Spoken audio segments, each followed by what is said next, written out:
Bem,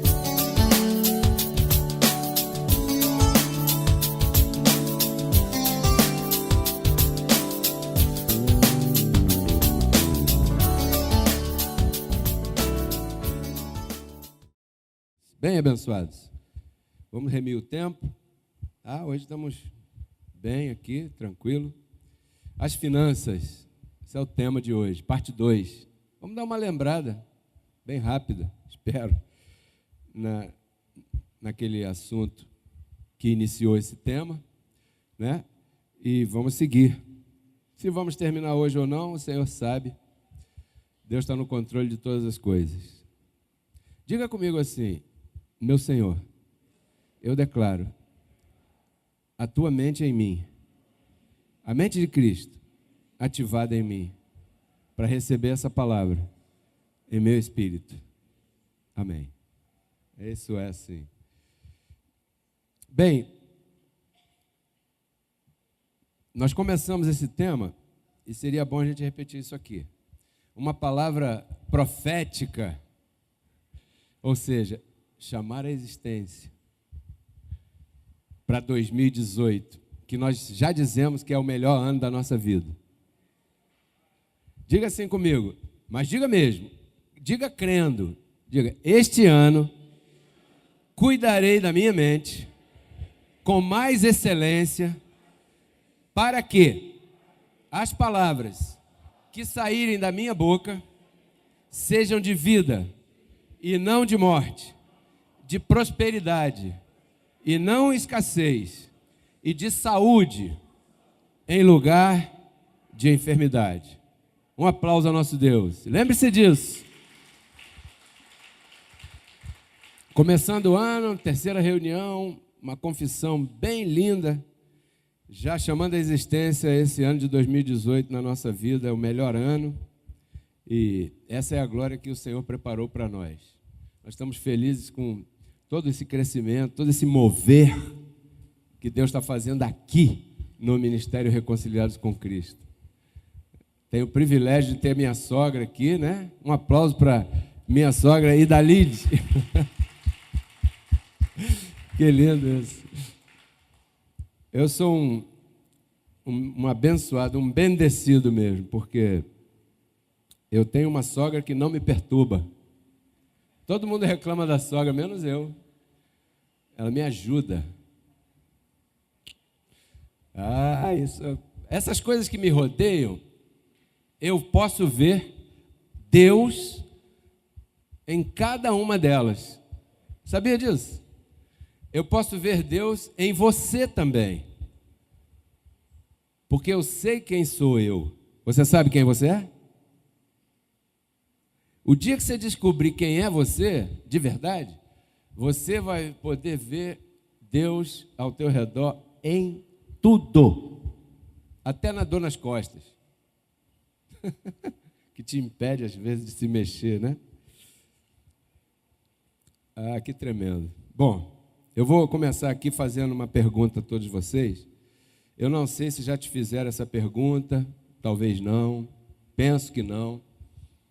A gente vai falar de um assunto delicado, né? Mas recebemos que o nosso congregar é para edificação, é para crescimento. A gente vai falar de coisas práticas, vamos falar de coisas do nosso dia a dia, coisas que são úteis para que a gente possa reinar nessa vida. Essa é a ideia. Eu espero poder ajudar vocês, transmitindo corretamente aquilo que o Senhor colocou no meu coração nesses dias, sobre esse assunto das finanças, né? Então essa pergunta é simples. Quanto você custa por mês? Você sabe dizer assim, na bucha? Nunca tinha pensado nisso, que pergunta maluca é essa? É uma pergunta doida mesmo. Quanto é que você custa por mês? Você já parou para pensar? Porque você tem que somar a conta de luz, a conta do gás, o aluguel ou a prestação, ou a manutenção da casa, o que for. Tem que, quanto você usa para comer, quanto você usa para se locomover, tudo isso são coisas que você vai ter que saber quanto você custa por mês. Porque se você não souber quanto você custa por mês, como é que você vai confessar vendo Porque chamar a existência é falar crendo que já está. Mas para crer que já está, você tem que estar vendo na tua mente. Quantos recebem isso? Jesus, em outras palavras, falava isso lá na manifestação de Jesus de Nazaré. Tudo aquilo que pedirdes ao Pai, crendo, recebereis. Então, para você chamar... Aí, na época da graça, essas palavras ganharam uma modificaçãozinha. E aquilo tudo que ele falou, tudo aquilo que pedirdes ao Pai, crendo, recebereis, chamando à existência as coisas que não são como se já... Então você tem que mentalizar, ver na tua mente aquilo que você está falando, para que aconteça, para que seja um chamar à existência verdadeiro. Então você tem que saber quanto você custa por mês. Abba Pai. Diga um Abba Pai agora que eu quero ver. Então, a minha confissão é que essa palestra vai mudar a tua vida e que no final desse ano você vai poder olhar para trás e ver, realmente funcionou. Realmente funcionou. É para isso que nós estamos aqui, né? Atitudes diferentes, igual resultados diferentes. Quase nunca vemos esse tipo de assunto nas igrejas. É um ensino que as igrejas têm dificuldade para falar, né? Sobre finanças na igreja. Por causa da má intenção de algumas pessoas, esse assunto ficou de lado, porque você vê muito engano, muita má intenção nas igrejas por aí. Esses dias eu vi um homem dizendo assim, olha, se você for doar o carro para a igreja, pastor, ele era um coordenador de várias igrejas, ele disse, pastor que está aí nessa igreja aí, tal, se você receber um carro aí de algum fiel, tire uma foto da placa ou do documento e mande para cá para o nosso advogado ver se o carro não tem dívida, porque carro com dívida a gente não quer não. Aí quando a gente fala sobre finanças, às vezes as pessoas se trancam um pouco, porque vem tanta coisa assim, né? Tanta situação delicada aí, a gente não quer ofender ninguém, não estamos aqui para isso. Mas o resultado é que os filhos de Deus acabam sofrendo por não haver um ensinamento bíblico correto a respeito das finanças. E a Bíblia tem mais de 2.000 versos que falam de dinheiro. Sabia disso? Mais de 2.000. De salvação tem uns 200 e pouco, mas de dinheiro tem mais de 2.000. Por que será, hein? Né? Então eu espero que a tua vida entre numa nova glória. Você recebe? Eu espero que a minha vida entre numa nova glória. Porque a ideia aqui é uma educação que sai do espiritual e entra no material. É para isso que serve o Evangelho, a palavra. Deus não quer, o Senhor nosso Deus não quer que seus filhos, que nós, que somos representantes da sua glória, vivamos mal ou vivamos em escassez. Ele quer que nós vivamos em abundância. Diga, abundância. Não escassez. Ele não quer escassez para nós. Às vezes isso vem por causa das nossas atitudes. E não porque ele que quis isso aí, né? Então esse é um tema sério pra caramba, porque fala de domínio próprio. Domínio próprio não é só domínio próprio no cigarro ou no álcool, né?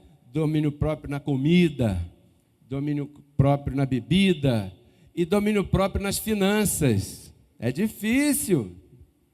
Não é fácil você ter domínio próprio nas finanças, porque você tem uma carne, e a carne sugere, e a carne te mostra necessidades. Você vê aquela propaganda na televisão, todo por R$ 29,90, e vai comprando R$ 29,90 e vai somando com R$ 29,90. Quando você vai ver, os R$ 29,90 que você fez já passaram do que você ganha. Aí embolou. Aí ficou difícil, porque faltou o domínio, diga, domínio próprio. Esse é o fruto do Espírito. E você tem que ativar ele. Diga, eu tenho domínio próprio. Então esse é um assunto de domínio próprio, né? E é claro que esse assunto está dentro do aspecto número 2 da salvação, que é a salvação diária. Não tem nada a ver aqui com salvação espiritual, ok? Uma observação importante que eu queria repetir aqui. Quando nós falamos acerca de salvação diária, há muitos conselhos bíblicos que vamos encontrar lá no Velho Testamento. E porque nós estamos em graça, algumas pessoas, por interpretarem mal, rejeitam, porque são passagens do Velho Testamento. Não, eu estou em graça, eu só quero saber agora de Romanos a Hebreus. Tá bom, eu estou contigo. Tá comigo? Estou. Mas você tem que observar muita coisa que escreveram lá atrás, que é benefício para mim e para você hoje. Quantos entendem isso assim? Não, eu quero de Romanos a Hebreus. Tá bom, então vamos a Romanos, capítulo 15, verso 4. Porque tudo o que está nas Escrituras foi escrito para nos ensinar, a fim de que tenhamos esperança por meio da paciência e da coragem que as Escrituras nos dão. Eu estou usando aí uma versão nova tradução na linguagem de hoje. Você vai ver muitos versos assim, que dizem a mesma coisa numa linguagem mais clara, né? Então, o que está dizendo aí? Quem é que está falando aqui? O apóstolo da graça. Você disse que só quer saber de Romanos a Hebreus. Tá bom, então está aí, Romanos 15, 4. Quando Paulo fala Escritura, ele não está falando da Bíblia. Ele não está falando de Romanos a Hebreus, do Novo Testamento. Ele não está falando, não. Ele está falando de Escritura. Naquela época não tinha Bíblia. Essa Bíblia aqui foi reunida no ano 300 e pouco agora da nossa era, depois de Cristo.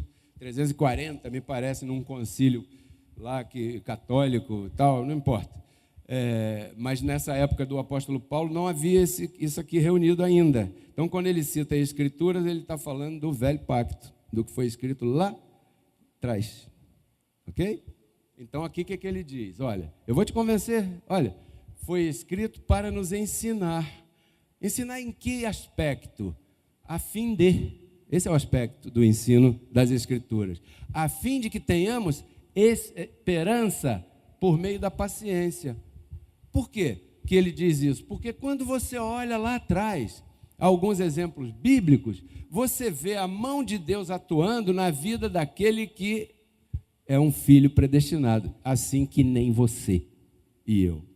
Então, quando você vê José sendo jogado dentro de uma cisterna e depois sendo vendido para uma caravana de ismaelitas e sendo levado, comprado por um homem chamado Potifar e vendido como escravo, né? E colocado naquela casa lá para trabalhar, você vê, e depois você lê aquela história todinha que ele foi levado dali para a prisão, imagina isso?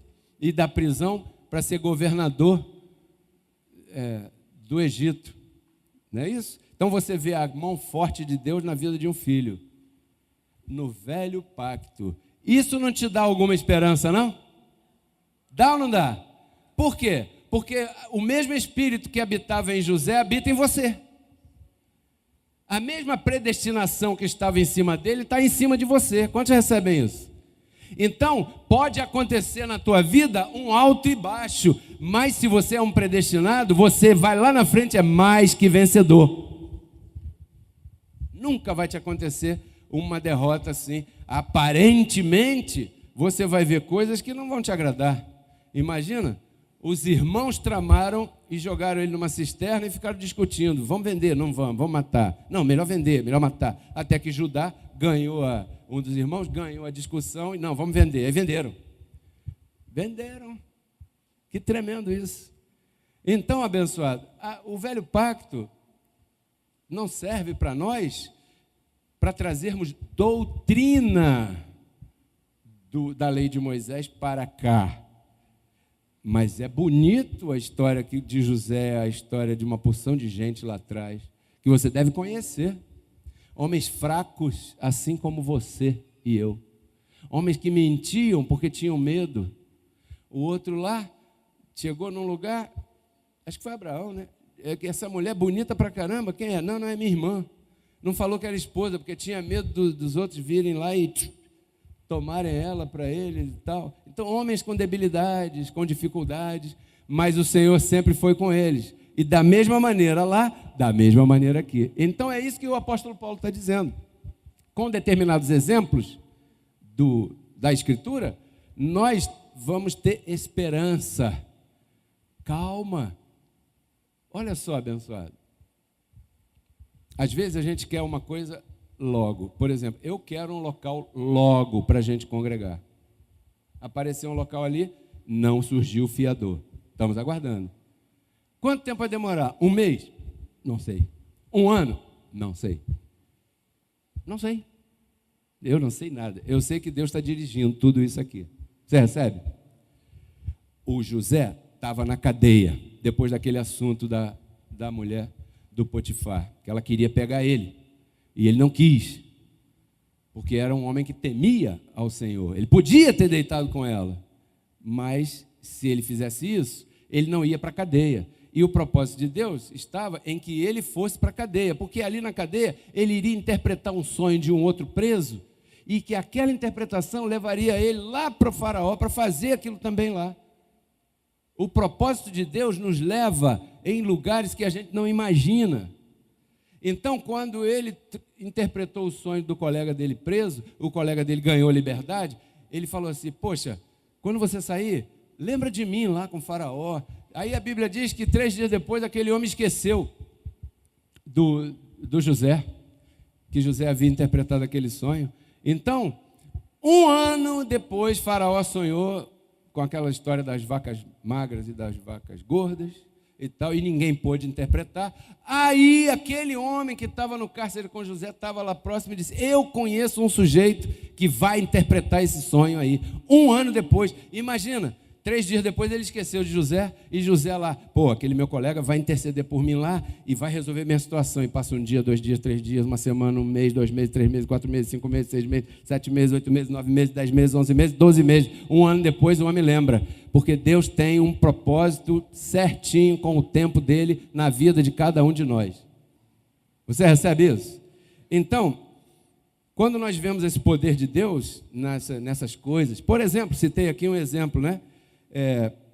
Isso nos dá esperança. Então vamos ver aqui alguns princípios sobre finanças: reconhecimento, temor e obediência.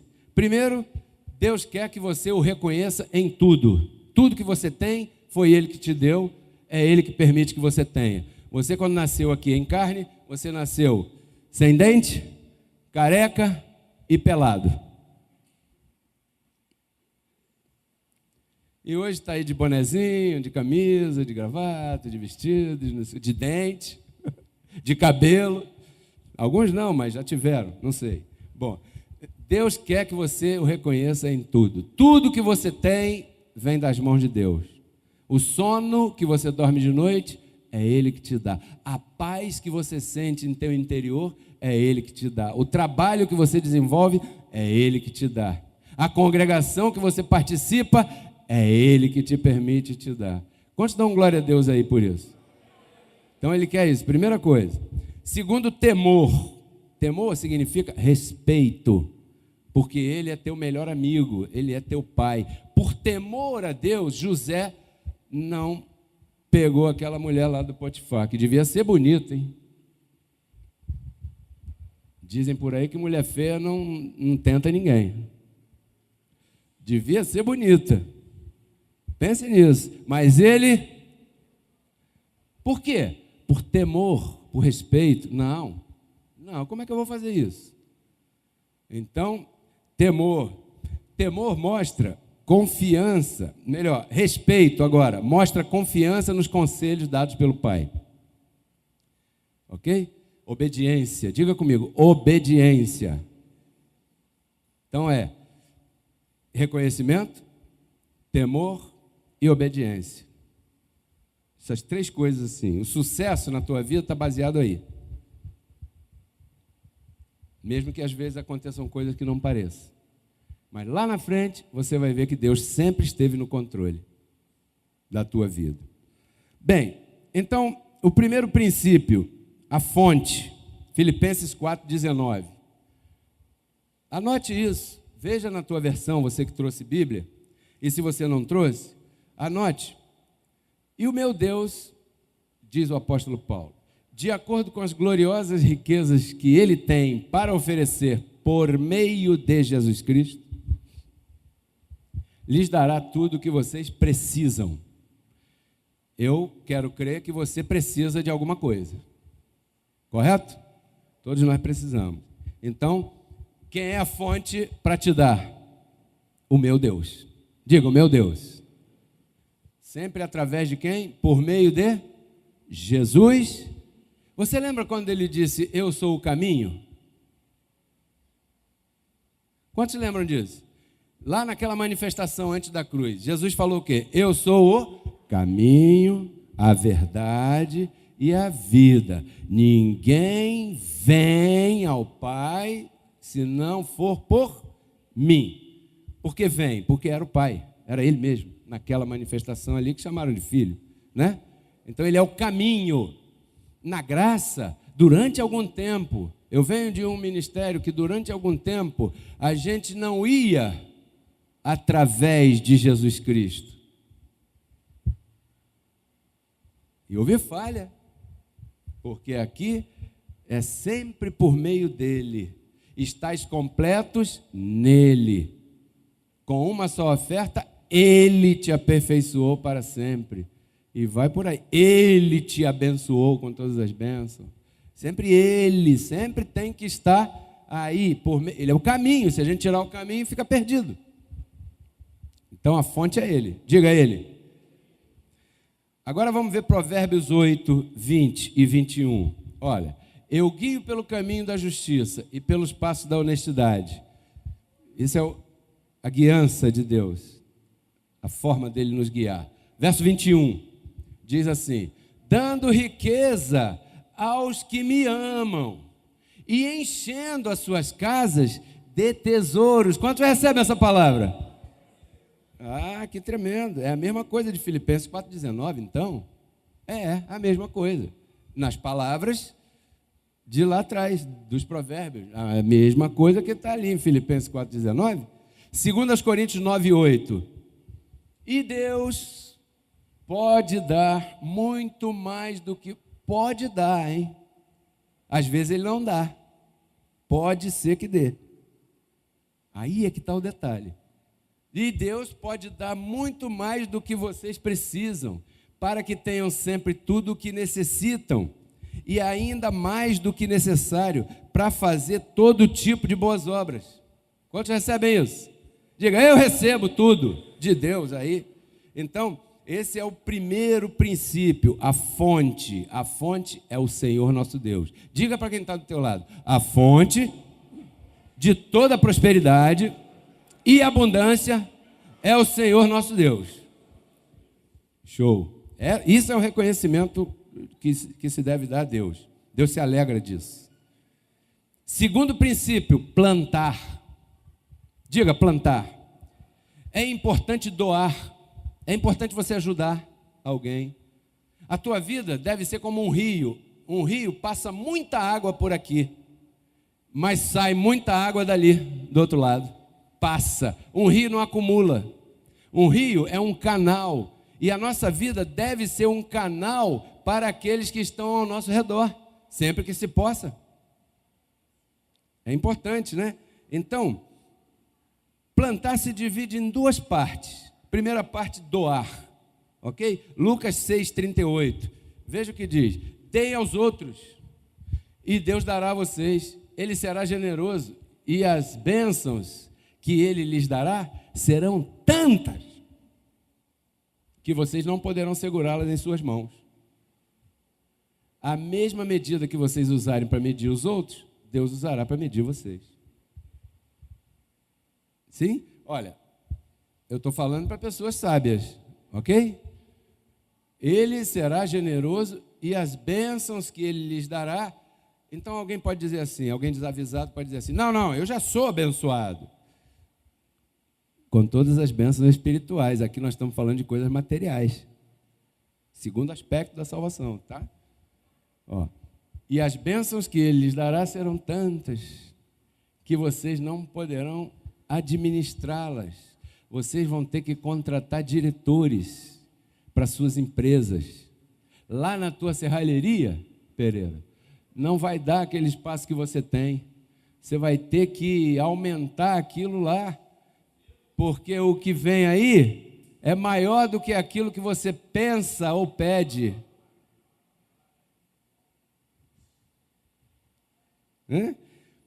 Então, nesse aspecto aí, você é como um canal de bênçãos na vida de outras pessoas, ok? Aí, está dizendo. E também fala de plantar na igreja, na congregação. 1 Coríntios 16, 2. Cada primeiro dia da semana, cada um de vós separe de acordo com o que tiver prosperado. Quantos estão de acordo com isso? Está aí, ó. Hebreus capítulo 7, verso 8. No caso dos sacerdotes, a 10ª parte é recebida por homens que um dia vão morrer. Falando de mim aqui no meu caso, ok? Mas, no caso de Melquisedeque, já está falando lá de Abraão agora. Como dizem as Escrituras Sagradas, a 10ª parte foi recebida por alguém que continua vivo. Porque ali ele está se referindo à história de que quando Abraão entregou o dízimo de tudo a Melquisedeque, que era o próprio Deus naquela manifestação lá. Então, é a vontade do Senhor que você mantenha, que o povo mantenha o sacerdote e o ministério. Isso, Deus se agrada disso. Ou será que você acha que, como é que paga aquele programa na Rádio Metropolitana, por exemplo? É você, abençoado. É você que sustenta. É você. E isso é uma honra, você deve se sentir orgulhoso disso. Quantos recebem? Porque você faz parte de algo grande que Deus tem feito nessa terra. Sabe lá o que é Deus, através de você, da tua semente, do teu dízimo, da tua oferta, salvar alguém através de uma onda de rádio, que a pessoa ouve uma palavra e tim! Quantos aqui foram alcançados por um programa de rádio do ministério, seja agora, seja no passado? Olha só quantos. Imagina. E quantos virão ainda? Que glória é isso aí. Então você deve se orgulhar disso aí. Terceiro princípio. Primeiro princípio, a fonte. Segundo princípio, doar. Terceiro princípio, não gastar as sementes. Não gaste mais daquilo que você ganha. Esse é difícil. Aí começou a complicar. O Luiz ri. Eu pensei que era só eu. Quando eu olhei aquilo ali, eu falei, Senhor, tem que falar isso mesmo? É? Tem. Para quê? Para ver se você mesmo se conserta. Não é que eu esteja assim sempre, né? Mas, de vez em quando. Não gaste mais daquilo que você ganha. Faça um orçamento de forma que sobre 20% ou 30% daquilo que você recebe no fim do mês. Por quê? Porque são esses 20 ou 30 as sementes que você vai colocar para multiplicar. Quantos gostam de multiplicar? Mas para multiplicar tem que colocar o quê? Semente. Certo, Roberto? Lá na gráfica 2 Reis. Bacana o nome da gráfica dele, 2 Reis. Lá na gráfica eu declaro o crescimento através dessa manifestação aqui, de separar a semente e tudo mais. Olha só, vamos ver primeiro Provérbios 21, 20. O que é que diz aqui? O homem sensato, eu declaro você sensato. Eu declaro todos aqui sensatos, ok? Eu não estou dizendo que todos aqui já estamos enquadrados. Eu estou dizendo que nós estamos aqui para melhorar, certo, Renato? Na tua empresa de limpeza, já está crescendo? Vai crescer muito mais. Pode esperar. Eu recebo quando chegar o final desse ano, você vai olhar para trás e vai dizer, caramba, quanta coisa aconteceu tão linda aqui, olha que glória tão tremenda. O homem sensato tem o suficiente para viver na riqueza e na fartura. Sensato. Mas o insensato não. Por quê? Porque ele gasta tudo que ganha. Segundo aos Coríntios 9:10. Onde é que esse homem erra? Aqui. Deus dá semente para semear.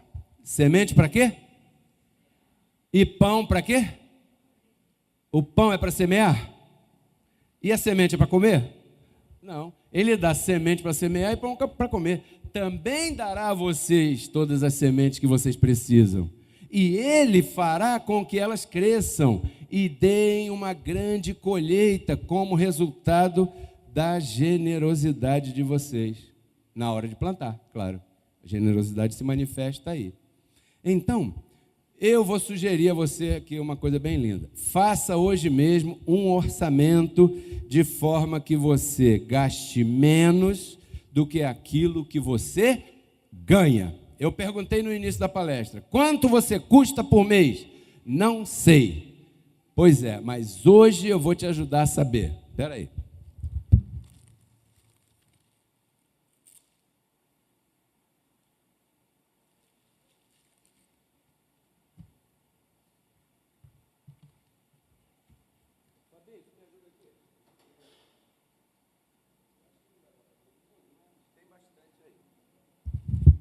Eu imprimi esse formulário aí, algumas pessoas já pegaram na primeira reunião, né? Quem pegou, se puder passar, para outro que não pegou, eu agradeço, para que a gente possa aí colaborar, né, com os abençoados e as abençoadas aí no tocante a se organizar.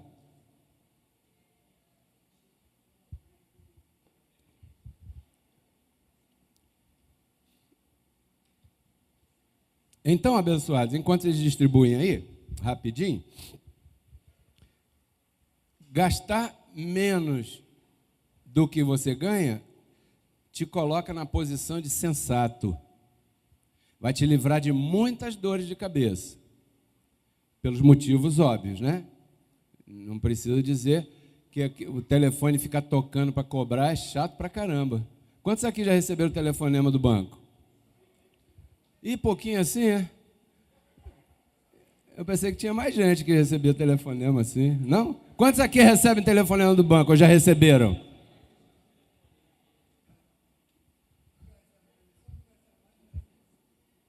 Dona Carmen disse não. Se minha mãe estivesse aqui, ela ia dizer, eu, graças a Deus, nunca. E eu vou falar uma coisa daqui a pouco tremenda aqui, que eu tenho certeza que muitos de vocês já viveram. Olha aqui, preste atenção. Agora atenção. Toda atenção é pouca, hein? Hello. Toda atenção é pouca.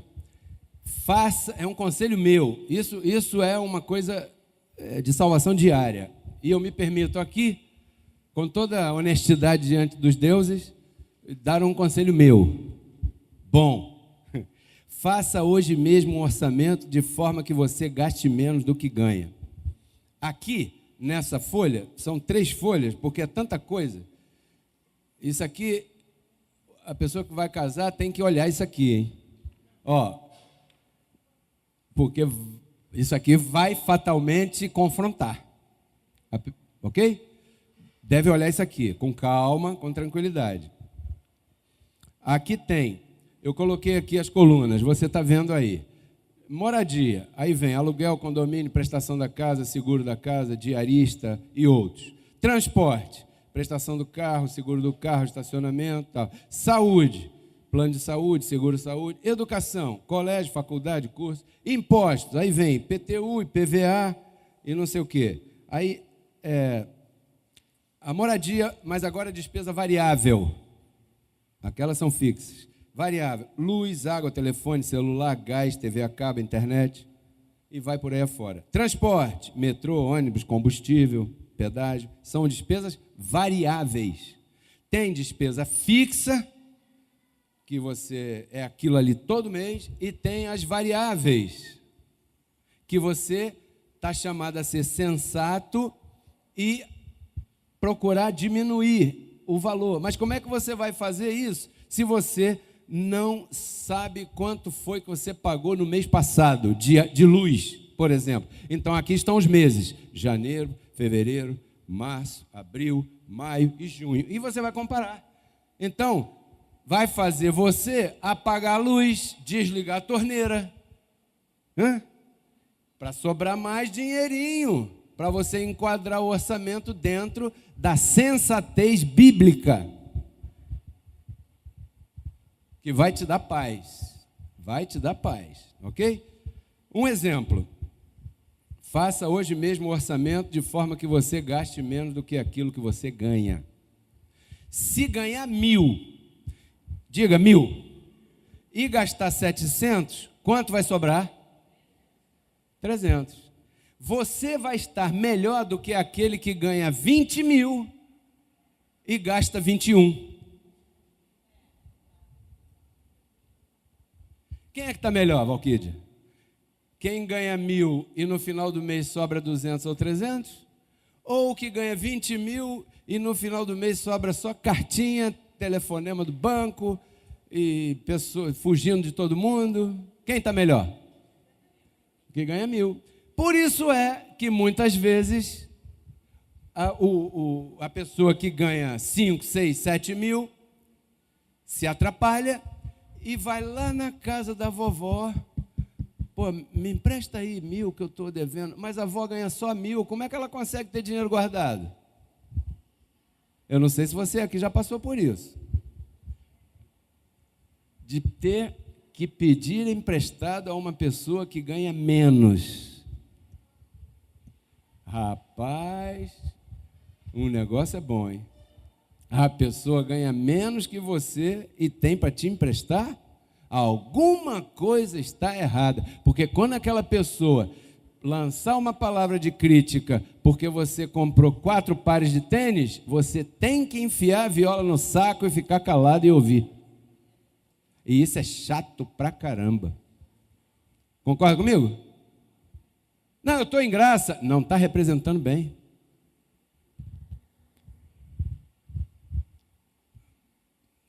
Não está representando bem. Por quê? Porque as sementes são para ser multiplicadas. Mas se eu comer a semente, como é que vai ser o assunto? Não vou multiplicar nada, ainda vou ficar devendo tudo. Como é que eu vou sair disso? A ideia com esse tema, parece que Deus tem algo bem grande aqui nesse ministério. Porque esse assunto não é comum nas igrejas. Quarto princípio, evitar fazer dívidas. Muitas vezes, para se livrar de um telefonema, nós corremos no agiota, corremos no banco, corremos no cheque especial para pegar emprestado e quitar aquela dívida atrasada. Paguei. Pagou? Você arrumou foi outra. Porque daqui a 30 dias vai começar tudo de novo e pior. Ai, ai, ai. Então, às vezes, contrair uma dívida pode se transformar numa armadilha. Eu vou te dar um exemplo aqui. Preste atenção nisso, pelo amor de Deus. Toda atenção é pouca. Olha aqui. Suponhamos que uma pessoa, faça esse exemplo aí, guarde R$300 por mês e contrate um investimento com Ulisses, que é corretor, um investimento de largo prazo, médio prazo, não sei. Contrate um investimento de 5 anos. Em 5 anos, ela terá aproximadamente 25 mil. Suponhamos que essa mesma pessoa não guarde nada e ainda utilize todo mês R$300 do cheque especial no banco. No mesmo período, ela vai estar devendo ao banco cerca de 910 mil.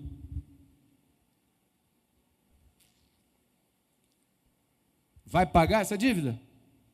Não vai. Vai vender a casa, vai vender o carro, vai vender a roupa, vai vender a cueca, vai vender os filhos, vai fugir. Por causa de um detalhezinho. Provérbios 22, 7. Olha aí, os ricos mandam nos pobres. E quem toma emprestado é escravo de quem? Empresta. Ora, você ganha 5 mil, a sua mãe ganha 1.000 de pensão. Você está pedindo emprestado a ela porque você não consegue guardar. Quando ela começar a puxar a tua orelha e te passar um carão, você tem que ouvir e ficar quieto. Porque você está errado, está errada. Você se põe naquela postura ali, ó. Já pensou isso? Que coisa tão tremenda. Que glória é essa aí? Os ricos mandam nos pobres. E quem toma emprestado é escravo de quem empresta. Não, mas isso não é bem assim. É assim, sim. Você está chamado a ser um rico. Uma rica. Diga, eu recebo essa palavra. Abraão era rico? Jó era rico? Jacó era rico? José ficou rico? Não tem nada de mal na riqueza. Não, às vezes a pessoa diz por aí, não, que esse negócio de dinheiro é raiz de todos os males, hein? Não pode falar isso não. Não, o dinheiro não é o problema é o amor ao dinheiro, é a raiz de todos os males. Esse é que é a raiz de todos os males, não é o dinheiro, porque você precisa. Você tem que pagar a passagem, tem que pagar a gasolina, tem que pagar o equipamento, tem que pagar o aluguel, tem que pagar a comida, tem que pagar isso, tem que aquilo, tudo tem que pagar. Eu estou ensinando para meus filhos. Eu não tive educação financeira na escola e nem na igreja. O Senhor foi me ensinando por aí, pela vida até aqui, o pouco que eu sei. Estou melhorando e vou melhorar mais. Eu recebo, mas eu estou ensinando para meus filhos. Ó, tá vendo aqui? Isso aqui eu vou pagar a escola de vocês, ó. Tá vendo quanto custa? Então trata de estudar, hein, cara. Não vai repetir ano, hein? Mas, pai, tem que pagar? Tem. A água que você bebe, tem que pagar. A água que eu bebo, tem que pagar. Tudo tem que pagar. Um tem 5, outro tem 12. Estou ensinando eles a guardarem. Guarda. O pequenininho, outro dia, chegou para minha mãe e disse, vovó, eu queria comprar um tablet, mas eu estou guardando dinheiro, eu já tenho 170. Quanto é o tablet? É 200 e pouquinho. Eu vou completar para você. Pronto, comprou o tablet dele, ele guardou o dinheiro. Que as avós iam dando, semeando para ele. Falei, esse cara está aprendendo melhor que eu. Melhor que eu passei muita vergonha, abençoado. Por quê? Porque o rico manda no pobre. Caramba, que tremendo isso aí. Quinto princípio, contentamento. Admire quem tem sucesso financeiro, porém não dispute, não faça competência. Contente-se com aquilo que você tem. Hebreus 13, 5. Não se deixem dominar pelo amor ao dinheiro e fiquem satisfeitos com o que vocês têm. Pois Deus disse, eu nunca os deixarei e jamais os abandonarei. Não se pode confundir a boa administração financeira com ganância, com avareza ou com amor ao dinheiro. Boa administração financeira é sensatez, é diferente, né? É respeito, é temor a Deus. Sexto princípio, registre tudo. Eu aprendi, todo lugar que eu vou, eu pego a notinha e boto no bolso. No final do dia, eu chego em casa, ponho na minha mesa, no meu escritório, e vou lá olhar. Gastei tanto com pão na padaria, gastei tanto no estacionamento, gastei tanto no cafezinho, gastei tanto não sei o quê. E tenho uma planilha. Essa planilha aqui eu copiei da minha. Eu tenho uma planilha dessa. E anoto ali. E já faço há algum tempo. E eu me surpreendi quando eu vi os valores que vão embora nessas pequenas bobagens. Cafezinho, pãozinho, não sei o quezinho e tal. Vai ver quanto você gasta. Espera aí, eu gastei isso? Gastou. Significa que isso passou pela minha mão? Passou. E eu fiz isso? Fez. Eu sou um idiota. Quanto que eu guardei? 0. Eu sou pior do que o idiota. Eu não estou sabendo lidar com a prosperidade que Deus está pondo na minha mão. Deus põe na minha mão e eu largo para lá. Põe na minha mão e eu largo para lá. Põe na minha mão e eu largo para lá. Eu não estou sendo digno da prosperidade que Ele está me dando. Registre tudo. Olha o conselho que Jesus dá a alguém. Lucas 14, verso 28. Se um de vocês quiser construir uma torre, primeiro senta e calcula quanto vai custar, para ver se o dinheiro dá. Porque às vezes você quer fazer a casa, mas aí você não fez o princípio bíblico, aí o que aconteceu? Você não conseguiu emboçar a casa, você não conseguiu botar o telhado na casa. Aí quando chove, molha tudo. Por quê? Porque você não fez a conta direito. Eu vou ler aqui. Espera aí. Deixa eu botar aqui para não inventar.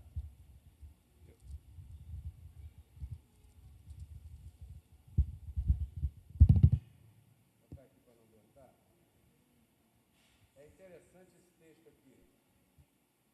É um texto de conselho bem prático. Lucas 14, 28. Olha o que diz. Porque nessa versão, Reina Valera de 1960. Porque quem de vós, querendo edificar uma torre, não se senta primeiro e calcula os gastos para ver se tem o que necessita para acabá-la? Para que não seja, diz o verso 29, que depois que tenha colocado o cimento e não puder acabá-la, todos os que virem, que passarem pela calçada e olharem a obra do crente em graça, comecem a debochar dele, dizendo: esse homem começou a edificar e não pôde acabar. Ainda diz que Deus é poderoso. Ou que rei aí, né, ao marchar uma guerra contra outro rei, não se senta primeiro e considera se pode fazer frente com os 10.000 que aquele outro rei, que aquele tem, contra os 20.000 que aquele outro rei vem contra ele? Entenderam? Está dizendo, olha, você tem que fazer conta. Nós fomos lá procurar o local, encontramos um local. O homem disse, eu quero 6.000 reais de aluguel. É essa situação aí. Que rei primeiro, antes de guerrear contra o outro rei, dono do imóvel, faz sua continha aqui para ver se você pode chegar junto ali e assumir o compromisso. Aí eu falei, não, Alexandre, nome dele, 6.000 não, eu posso pagar 4. Não, 4 eu não quero, não aceito. Vamos fazer o seguinte, 4.500. Ficou aí nisso, tal, porque até aí a gente pode ir. Agora, por que nós queremos um local para a igreja? Diga, eu recebo. Eu não posso, esse local é excelente, quanto é? 6.000, vamos embora, vamos na fé.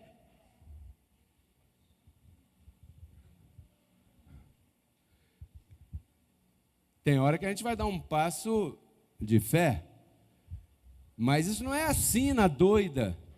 Tem que ouvir aquela vozinha que, sabe qual é a vozinha? Quantos escutam essa vozinha assim? E às vezes desobedece. Quantos desobedecem a vozinha às vezes? E aí depois quebra a cara. Quantos? Né? Tem que ouvir a vozinha confirmando, vai que vai dar certo. Aí eu faço conta. Bom, aqui a gente paga isso, paga aquilo. Se a gente cortar aqui, diminuir ali, eu posso chegar aos 4.500. Dá. Mas 6.000 não. Agora não. No outro local onde nós estávamos, nós pagávamos, era 12.000 de aluguel, e mais 13.000 de programa de rádio, e mais não sei o quê, e mais salário de uma porção de gente que estava lá vagabundeando mais do que outra coisa, e depois ainda me botaram na justiça. Mas agora não dá. Agora nós temos que ficar... Espera aí. Quanto é que entra? Olha a minha conta, eu sou um rei. Aí eu estou aqui no verso aqui. Quanto é que entra aqui? Aqui entra X. Eu posso fazer isso? Eu quero. Vamos deixar esse negócio de posso para lá, vamos ficar só no que eu quero. Não é assim que a gente pensa às vezes? Aí vai fazer besteira. Vai fazer bobagem. Né? Então, Jesus falava assim, vocês não podem fazer assim, porque quando você começar a construir uma coisa e não conseguir terminá-la, vão debochar de vocês. E no final das contas, vocês são os representantes do meu reino. Que representação vocês estão passando para os outros? É isso que ele está dizendo, hein? Quando olharem para a tua vida, vão falar assim, esse cara vai lá naquele ministério que diz que o diabo não foi destruído. Mas, eu bato tambor, toda sexta-feira de madrugada. A minha casa é tudo de mármore. E a dele está no tijolo.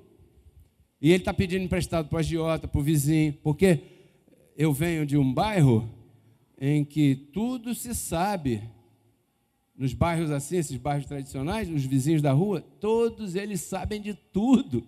Tem sempre um fofoqueiro, tem sempre um prefeito da rua que conta para um, conta para outro. E Jesus parece que está preocupado com isso, com a tua fama, com a minha fama. Ele diz assim, ó, se um de vocês quiser construir uma torre, primeiro senta e calcula quanto vai custar para ver se o dinheiro dá, para que não seja que depois que comece, não possa acabar e todo mundo comece a debochar de você. Deus não quer isso de nós, Ele quer que nós representemos corretamente, né? Então, abençoado. Já vamos terminando. Há gastos que são fixos, há gastos que são variáveis, né? 7º princípio, trabalhe com inteligência. Muitos se enganam pensando que a abundância só vem com trabalho duro. Tem gente que pensa que trabalhar é acordar às 5 da manhã, pegar o transporte, chegar lá, bater o cartão às 7h30 da manhã, depois bater o cartão às 9 da noite e ir para casa. Eu trabalhei. Isso pode não ser inteligente, né? Muitos se enganam achando que a abundância só vem com trabalho duro. Provérbios 14, 23. Olha o que diz. Quem trabalha tem com que viver, mas quem só conversa passará necessidade. Provérbios 28, 19.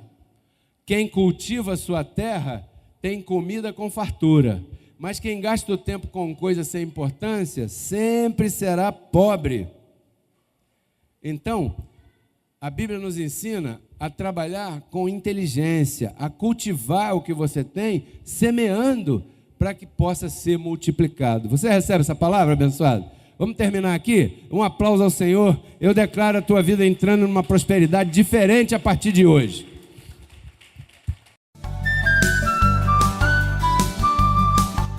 Porque Cristo na cruz não transformou a nossa carne, né? Ele resgatou o nosso espírito. A Bíblia diz que Deus estava em Cristo reconciliando consigo os seus filhos, né? E nos entregou a palavra da reconciliação. E a palavra da reconciliação é essa que nós pregamos, abençoado.